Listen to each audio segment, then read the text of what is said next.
Okay, if you don't believe in the creator, then you have nothing at all. We have to have a foundation from where we come from and how we inherit that from generation to generation, like you're talking about. Well, there's no other source that exists for our identity and our status and where we come from. And the creator, when you acknowledge the elders' concept of creation, the creator created everything. And how are we connected then to everything? So when they pray to all our relations. That's not our uncles, aunts, and that type of relationship. They're talking about our relationship to the natural world. And how are we connected to the natural world? Well, we're connected because we have sovereignty and we have spiritual, cultural connections to lands and resources. Now, where does all that come from? Those lands and resources were put here by the Creator. Nobody else, nowhere else. No, it comes from nowhere else. Just like us, like the animals, the birds, the fish. Nobody can explain to me through any scientific knowledge or any other type of knowledge that we come from any other place and any other source. So that's something you have to deal with. And yes, I coined the term First Nations years ago for two reasons. First of all, our own people didn't even want to talk or say the word sovereignty because they were so fearful about the way they were treated under the Indian Act, being charged and taken to jail because they assembled against the law for us to assemble as Indians up to 1956. It's just like yesterday politically. So when we talk about our sovereignty, now we get all kinds of discussions happening regarding who we are in terms of our sovereignty. Well, where does the sovereignty come from? And what is it? Well, sovereignty is the powers of our people to govern. And you can put all kinds of definitions to sovereignty. And there's various degrees of sovereignty. And when you look at that process that you're talking about in terms of defining who we really are, I coined that term First Nations. And when I was challenged by it, I said, okay, tell me what your sovereignty is of your nation, the Cree Nation, the Dene Nation. So today now, you're hearing people talk like that. Years ago, they were afraid to even say the damn word sovereignty. And they were ashamed to acknowledge they were Indian or Métis. But yeah, now we're at the stage where what you're talking about, what your mother told you, we have to be prepared to define the status of our nation, the status of our people. So how do you do that? If you don't do it by defining, identifying your inherent rights, you give me the alternative of how you do it. Like I said, it has to be done in your own language, based on your worldview, your philosophy, your traditions, your customs, your practices, your values, and your beliefs. Now, for the people you represent, you're going to have a mixture of those beliefs. But no matter which group you're talking about in representation, all these principles I'm talking about apply to everybody, all our nations right across Canada, including the Métis and Inuit. But you see, we don't go there to discuss what we're talking about right now. How many assemblies or meetings have you gone to where you spend 85% of your time on administrative agendas? These are political agenda items I'm talking about. So we spend 15 minutes, 15% of your time at a meeting on just what we're talking about. When that should be reversed. That's why you have leadership. They should be dealing with the political agenda 85% of their time when they're meeting, if they want to get real results. So there's much we can do to discuss what you're talking about in terms of theory, and we have to go there, but we don't go there. So we're not reaching the level of understandings we need to come together. And there's 69 nations on Turtle Island historically. And the Cree Nation goes from Labrador to BC and it's down south to near Mexico. Now, when going that way, you're crossing over other nations' territory and boundaries.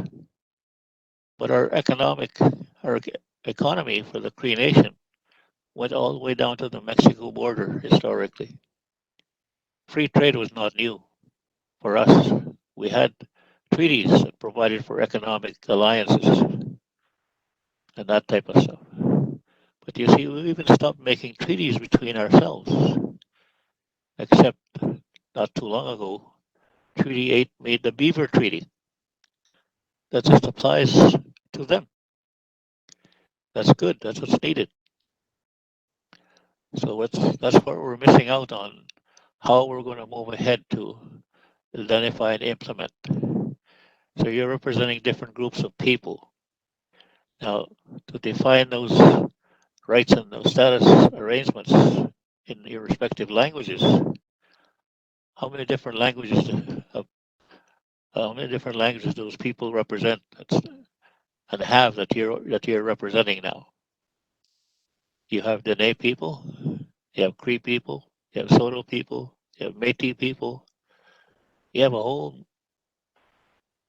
multiple group of tribal representatives or nations representatives.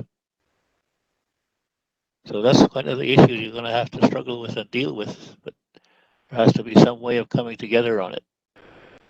Now, those common principles apply on all of them. All the inherent rights identified applies on all of them.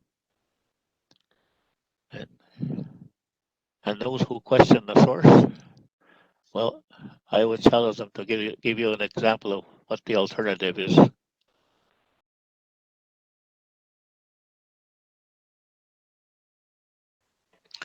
Let's take an example of what you're talking about.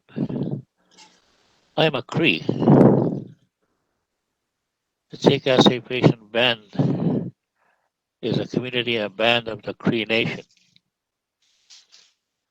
It's not a nation unto its own. It's only one of several communities and political units of the Cree Nation. I'm a Cree, a citizen of the Cree Nation, but a member of the Chickasaw Nation Band of the Cree Nation. I have all the inherent rights I talked about. Collectively, as members of the Chickasaw Nation Band, we all have the same rights. The Chickasaw Nation Band has the same rights. The Cree Nation has the same rights.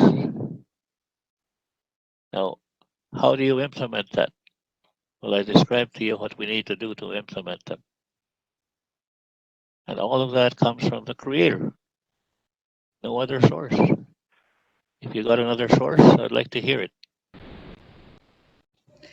Okay, the statement says non-belief in God or Creator is not a traditional belief.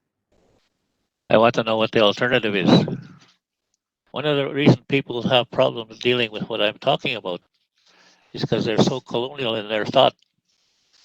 They're either Catholic or Anglican or whatever, with the restrictions of how they believe and understand their connection to the Creator. And they don't need a preacher or a priest to help you get connected to the Creator. We have our own connection directly to the Creator individually and collectively. And that's the tradition. That's what our sacred ceremonies are based on. That's where the authority and the gifts are coming from for the people that conduct those ceremonies. And that's our practices, not just our beliefs. Okay, well, yeah, we can debate the source of inherent rights for many decades, but there's a fundamental basis and fundamental principle we have to believe in.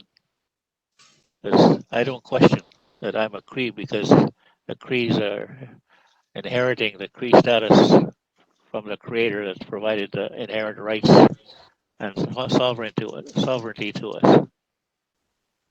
First of all, I want to say this, Saul. You know, what we're discussing here is what the colonizers made us believe. by bringing forward their religious orders to us as Aboriginal people. As Aboriginal people, we've always had a spiritual belief. And our spiritual belief is that we had a creator that created everything. I learned that when I go into sweats and when I talk to elders, the difference between the European culture who says, their beliefs and then our beliefs as Indigenous people. When the Europeans arrived here 600 years ago, nobody knew that Jesus exists. We didn't know that the Creator had a son. You see, that's what the colonizers have done. They told us the Creator has a son. The Creator also has a host, which is a spirit. So they taught us the Trinity. But as Indigenous people, we believed in one Creator. So that's our inherent right. I thought I'd share that. Thank you. That's exactly what it is. But when I tell some of my colleagues who are not Cree, I tell them, don't forget, the Creator is Cree. Now, when we look at that whole process that was just described, you see, how did things get denied?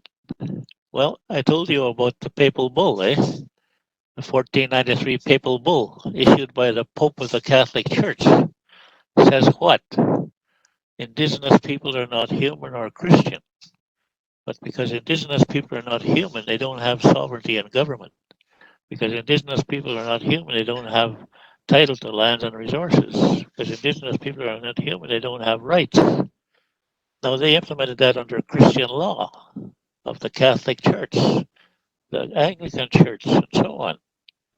And when we look at that whole process, you see, that Christianity that was just mentioned in terms of the difference between our beliefs and their beliefs.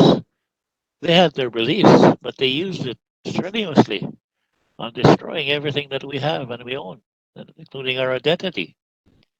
Not just the churches, but the governments of the empires did it as well. So that's a fundamental difference between what we're talking about in terms like the president says of the spiritual practices and beliefs we have based on the Creator. I just was in agreement with what Saul was saying and the fact that the Anglican Church and the English, when they broke away from the Catholics, they continued to follow that Catholic global law and that papal bull because it served their interests. Yeah, we just got another comment. All your ancestors believed in God or Creator, and non-belief is acceptance of subjugation, is what one of our comments is. Just because one person doesn't believe in something doesn't mean they're colonized nor subjugated. They have free will to think what they want to think, even if they are Indigenous. Just because a person doesn't want to believe in one thing doesn't make them any less. It just means they might be thinking outside the box. They have a natural curiosity of who they are and where everything comes from. And if they don't believe in something, it doesn't make them less than or any other word that is being used to deny a discussion about who we are. There's nothing wrong with that. But whether you're a believer or a non-believer, all the inherent rights I talked about, every one of them have those Yes. inherent rights. Then there's duties and responsibilities associated with all those inherent rights. A believer or non-believer has to take on the ownership of those duties and responsibilities because that's who they are. Now, if there's somebody else or something else that identifies who they are, give me the alternatives. Yeah, They that's right. exist. They exist. There's no such thing as denying them or rejecting them. Right, They're there. right. And I said, like I said, if you got another source of how they exist, then tell me. I'd like to know. Right. Now, you see, this is the political agenda, you see, we never get to deal with and talk about. Right. So then we reduce it to being a status Indian or a non-status Indian or a Métis or that type of stuff. Well, when you connect that to the national status under the sovereignty of our nations and peoples, Yeah, I can't see. that's a pretty high level of connection to who we are. So, for example, today we're still debating a non-status Indian or non-Indian, that type of discussion going on. I told you during the comprehensive legal political framework implementation, and when Canada asked in their law review, they had 4 secretariats on the law review, one in Privy Council, one in Justice, one in Indian Affairs, and one in Finance. And they connected me to a call. They wanted to know, what are the unique and special laws you keep talking about that we have to construct here federally and by Indian nations? I said, well, let's take one example. You want to do away with the Indian Act. So you still have to register Indians, Métis, and Inuit. Now, how do you do that? Well, first of all, you've done something else that they're not talking about and dealing with. And we don't do that either. We now have recognition in Section 35(2) of the Constitution Act of Canada. For who? For Indians, for Métis, and for Inuit. In what form? That's a constitutional recognition of Indians, Métis, and Inuit in terms of having citizenship status. It's not an Indian Act recognition of membership, which is an administrative agenda again, identifying it 16263 and all that. And we're registering Indians now in 2 categories under the Indian Act, both registering them as Indians, but one with no benefits and one with all benefits. And they're terminating whole families at a time now, not just one individually. So when we look at that whole process, you see, of the constitutional recognition of Indian, Métis, and Inuit, there's no such thing as a non-status Indian. You see? That's a constitutional recognition. They all have citizenship recognized under Section 35 as having Indian citizenship status. It doesn't say it's with 1 or 2 bands or one or 2 nations. It's all the Indians that have constitutional status recognized under the Constitution. In what form? And like I told those ladies and those people that I connected on that call, I said, I'm Saul Sanderson, the Cree. I'm registered under the Cree Citizenship Act as a Cree citizen and a member of the band. But I said, because of Section 35 and the treaties provide for that recognition of our jurisdiction to determine our citizenship and membership under our laws and jurisdiction. But you now have Section 35(2) that recognizes Saul Sanderson, the Cree. In what form? Well, that's dual citizenship status that I have as a Canadian citizen now. Totally silent. You see, how else do you implement Section 35 respecting our citizenship and membership? Now, are we going to go into the same issue that they keep trying to resolve, that they messed up, where they don't recognize Crees as Crees? The Maoris have their own legislation on citizenship for the Maoris. There's no such thing as a Métis or half-breed over there. You have 1% blood of Maori, you're a Maori. That's it. Now, why are we playing around with what we're still stuck with in terms of the colonial systems that have been implemented under the Indian Act and their termination policies? Now, see, that's the level again, the level of debate and discussion. I just gave you another example of a political agenda of how we should be debating and discussing these issues. And issues will come out like we discussed right at the start. That's not a problem. We have to address those issues. But need to deal with it in the form of a political agenda, not an administrative agenda. Because you go back tying individuals to the Indian Act or the treaties, when we have a comprehensive recognition of who we are as Indians, Métis, and Inuit. Yes, we still have to identify the status of our respective nations, like was said from the start. That's not a problem. Like the Assembly of First Nations. I put that together to move away from the National Indian Brotherhood Inc., a corporate entity. But here we are in 2021. And yesterday it linked up on that call with the AFN on the UNDRIP and Bill C-15. I said, we're not even dealing with the issues like we have to at the political level. And when we talk about implementing UNDRIP, I gave you the example earlier in presenting how we implement inherent rights and inherent sovereignty and stuff. That's our agenda. That's our political agenda. But the debate came up again on the status of our people as it's impacted by UNDRIP. Well, UNDRIP provides a supplementary recognition to what I'm talking about in terms of our jurisdiction and powers to regulate our citizenship and membership. Now I keep asking, where is our law?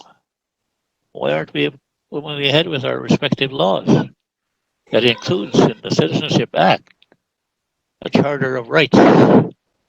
Like Dixon told me, he said, we have a Bill of Rights under the Royal Proclamation of 1763. It recognizes everything, including your sovereignty, your national powers of governing, your national powers of treaty making, recognizing your citizenship and membership under your jurisdiction, your inherent rights and title, like you say.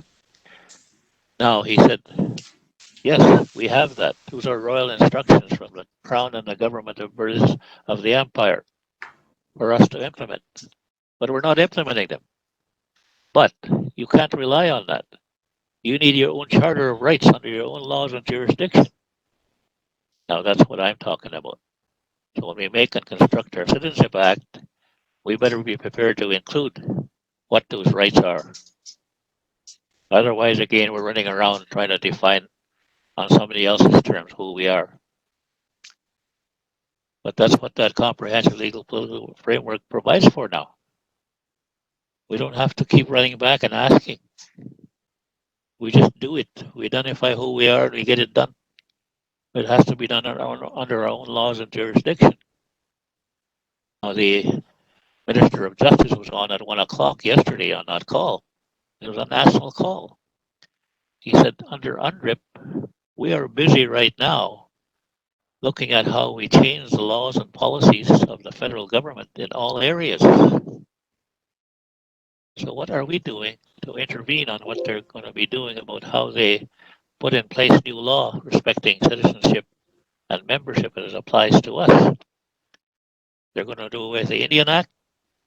I say they have to have a new part of the Citizenship Act of Canada that provides exactly what I'm talking about for recognition of who I am and who you are, but not limited to the regulations under the Indian Act identifying your status as Indians and so on.